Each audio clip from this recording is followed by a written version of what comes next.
tuna hianin dam dia inhar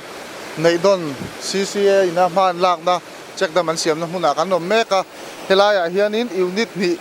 chungkhomin helai Chekdam hian siam ania tuna hianin CCA kan chairman kabula kading lamami he tuna an hmalak dan tlang puisai turin som tiang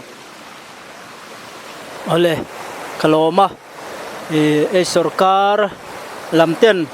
CCA FIG lamte Chekdam han siam na tur thatak mai sum tele amun ma te menon en pui menon ruwa man puya an chunga kan lom hle ani ti kha masain lom thu kan soi masadua tin hei tun hi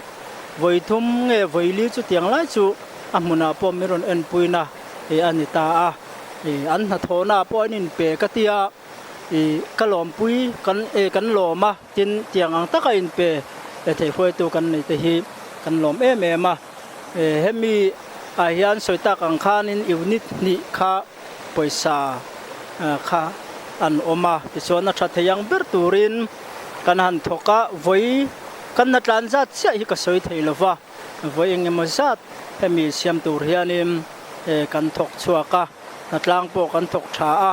tin a hna hrim hi kan uluka a thuk zonga hi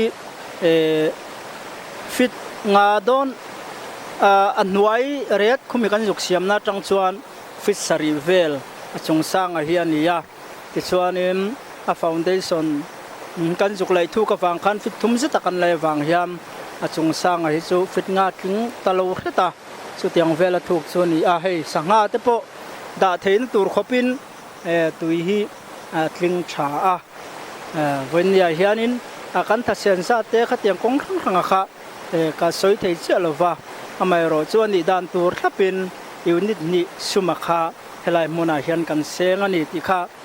kan soi masadu sela kan khoi tu te sarkar lama kan ho tu te sara